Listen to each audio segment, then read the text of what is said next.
regret this. Is this big enough? Would you sit on this? Hey guys, how's it going? Currently, the only seating in my home is this table, which isn't the coziest possible option. So, I'm gonna try to make a floor cushion, and I'm taking you all along with me. I have my fabric, I have my scissors, I have my sewing machine. That's pretty much all you need, I think. This big piece of fabric, I got it from my local thrift store, which sells fabric scraps for $1 each, so that's what I have. So I'm gonna do, you know, this side and this side as the top and the bottom. It's gonna be square shaped. I should probably measure this first. Hold on. All right, so this is 27 inches and 27 inches. Wow, I'm so good at estimating. My first step today is gonna just be to cut off this edge part.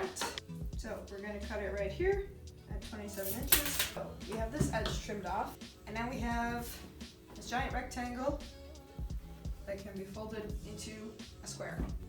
All right, so I am gonna fold this in half the other way, right sides together, so that I can flip it inside out at the end. I just use safety pins because that's what I have, and I've never bothered to buy real ones. We cannot forget to leave an opening to turn it inside out and to put the stuffing in.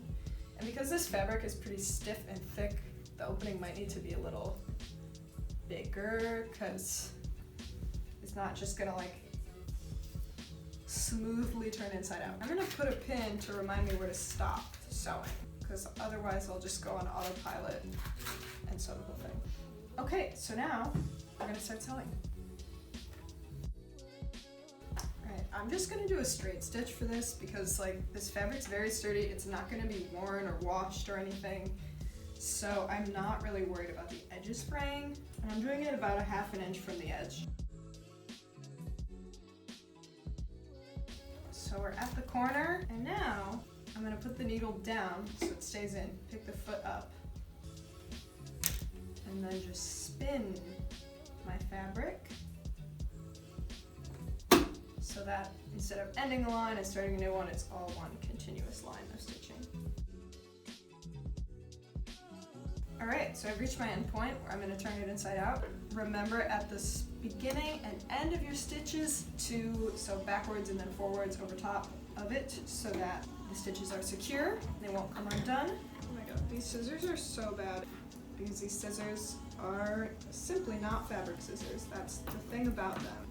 These scissors are from a toolkit, but the thing about the toolkit that I have is that everything in it is pink, because at Target I was looking at the toolkits and they had one that was like red and black, which, you know, neutral toolkit, and then they have one where everything in it has pink accents and it's all pink and black. The two genders, red toolkit and pink toolkit. But here's the thing, the pink toolkit was significantly cheaper than the red toolkit, even though they were the exact same thing. And I wasn't gonna buy the red toolkit purely out of pride, so I got the pink one because it was cheaper. But now I have this pink toolkit and I always feel like I want to explain to everyone, like, listen, I didn't feel like I needed my toolkit to be pink. It was just what they had. All right, so this is inside out now, except for this part, which we're gonna sew up. We're gonna figure that out after we stuff it with stuffing. I didn't say that earlier in my mentioning of the supplies I have, but I also have stuffing. You can get stuff, it's like this stuff. Get over here. Here it is. And I have a bunch more. You can get it from like any craft store. We're just putting it in now. I feel like that's pretty self-explanatory. Okay, one thing about this stuff is that you're really supposed to like pull it all apart and like fluff it up a bunch and then squish it back together before you put it in to make sure it's not lumpy. Yeah, it can be kind of time consuming to do this, but I feel like it's worthwhile if you don't want a lumpy pillow. Okay, I really didn't expect stuffing this to take so long.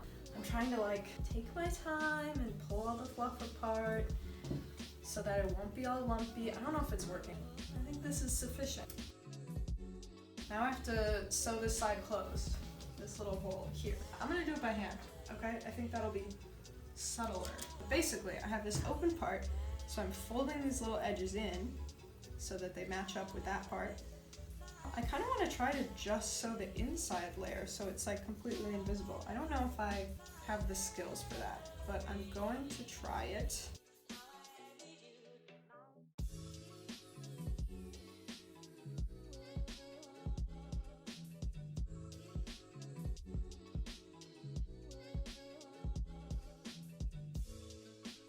I don't really know. I'm really bad at ending my sewing by hand. Like, I don't really understand how you're supposed to do it. So I'm just trying to like tie the stitch around itself, but yeah, I don't know if that's what you're supposed to do. And look at this. Look what we've done today. I think now I'm gonna try to like, what's it called? What's it called on pillows when they have this, like a button where they pull the fabric in like this? I don't know, but I'm gonna try to do this. Oh, we got it. Okay, we got it. Oh no, it popped through immediately. I guess let's tie some more knots in it. Now look how strong that knot is. Can you tell? It came through again, and it's pulling fluff with it. Oh my god, this is a disaster. Okay, here's the thing. I don't think this is gonna work out. So I think I'm done. This is what we call minimalism in the business. Here it is. It's just a giant pillow. That's it. But really, what more do you need to sit on the ground, right? I'm gonna try it. I'm nervous. Ooh, okay. I feel comfy. I feel cozy. I feel like I could sit on the ground on this thing. So I think we're done. Well, that concludes our floor pillow making adventure. Thank you so much for coming along with me on this project making. And I will see you again soon.